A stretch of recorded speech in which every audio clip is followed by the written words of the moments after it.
हमारे वीडियो का उद्देश्य किसी भी धर्म, जाति, पंथ या संगठन के प्रति नफरत फैलाना नहीं है। पॉडकास्ट में दी गई कोई भी जानकारी बनाई नहीं गई है, ये ऑथेंटिक वेब स्रोतों से ली गई है।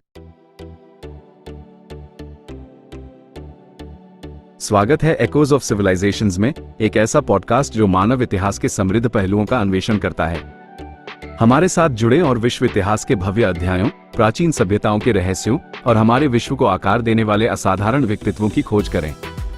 समय की शुरुआत से लेकर आज तक हम उन कहानियों को उजागर करेंगे जो युगों से खो गई हैं, लेकिन जिनका प्रतिध्वनि आज भी हमारे जीवन में सुनाई देती है।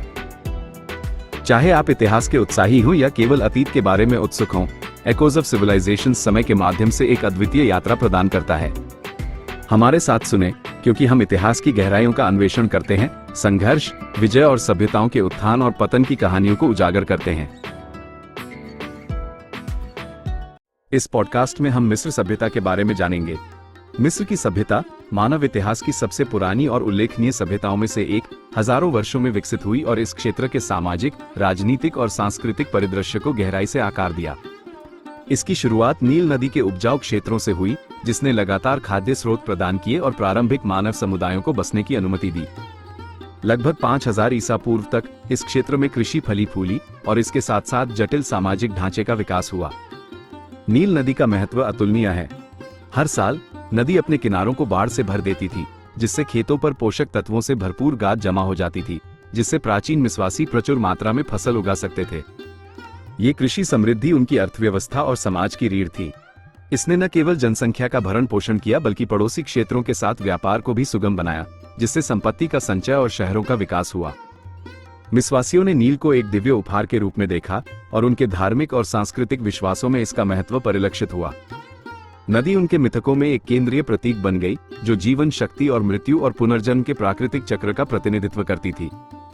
जैसे जैसे मिस्र की सभ्यता आगे बढ़ी, राजनीतिक संगठन का उदय हुआ। नील नदी के किनारे प्रारंभिक समुदाय मूल रूप से 2 राज्यों में विभाजित थे, दक्षिण में ऊपरी मिस्र और उत्तर में निचला मिस्र। लगभग 3100 ईसा पूर्व इन दोनों क्षेत्रों को पहले फिरौन नौमा, जिसे मेनेस के नाम से भी जाना जाता है, के अधीन एकजुट किया गया, जिन्हें प्रथम राजवंश की स्थापना का श्रेय दिया जाता है। इस एकीकरण ने आद्यकाल, आर्काइक पीरियड की शुरुआत को चिन्हित किया, जो एक ऐसा समय था जब राजनीतिक संस्थानों का गठन हुआ जो हजारों वर्षों तक मिस्र के शासन को परिभाषित करेगा। फिरौन को राजनीतिक और आध्यात्मिक दोनों नेता माना जाता था।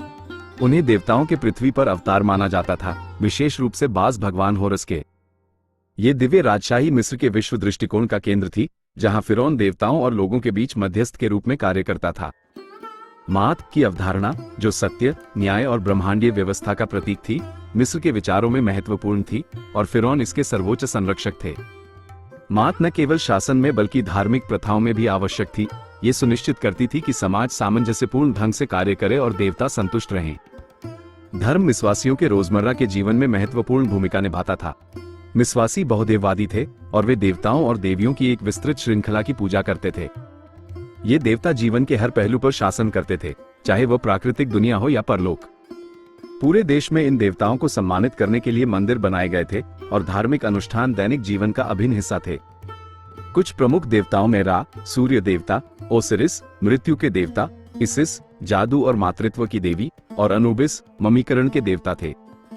इन देवताओं को कला और शिलालेखों में अक्सर चित्रित किया गया, जो मिस्वासियों के जीवन में उनके महत्व को दर्शाते थे।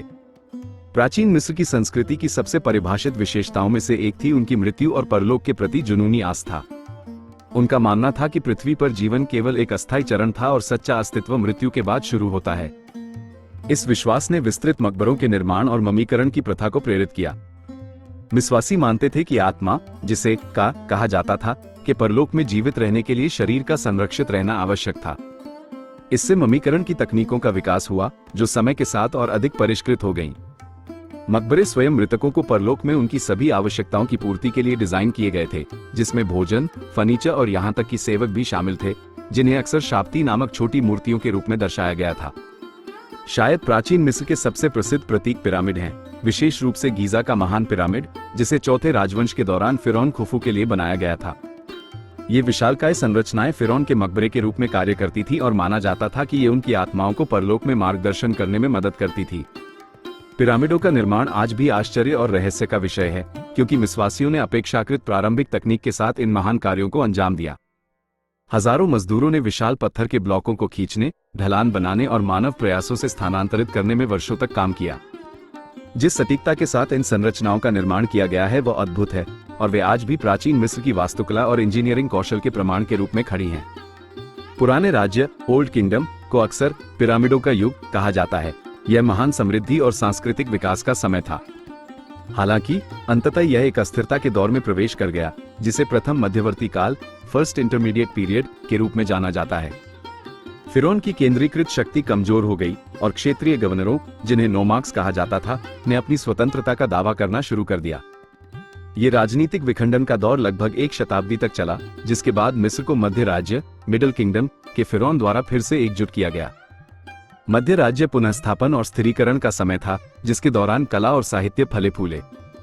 इस काल के फिरौन आंतरिक सुधारों पर ध्यान केंद्रित करते थे, जैसे कि निर्माण परियोजनाएं और सिंचाई प्रणाली का विकास, ताकि नील नदी की शक्ति का और अधिक उपयोग किया जा सके। हालांकि मध्य राज्य अंततः हिक्सोस के हाथों गिर गया, जो एक विदेशी लोग थे जिन्होंने लगभग 1650 ईसा पूर्व उत्तर पूर्व से आक्रमण किया था। हिक्सोस ने लगभग एक सदी तक निचले मिस्र पर शासन किया और घोड़े द्वारा खींचे जाने वाले रथ और अधिक उन्नत हथियारों जैसी नई तकनीकें पेश की। अंततः थियोब्स के फिरौन ने हिक्सोस के शासन को समाप्त कर दिया और नए राज्य न्यू किंगडम की शुरुआत की, जो साम्राज्यवादी विस्तार और अभूतपूर्व समृद्धि का युग था। नया राज्य मिस्र की सभ्यता की ऊंचाई मानी जाती है। इसी दौरान मिस्र ने अपना सबसे बड़ा क्षेत्रीय विस्तार हासिल किया, जिसमें दक्षिण में नूबिया और उत्तर पूर्व में लेवांत तक सैन्य अभियान चलाए गए।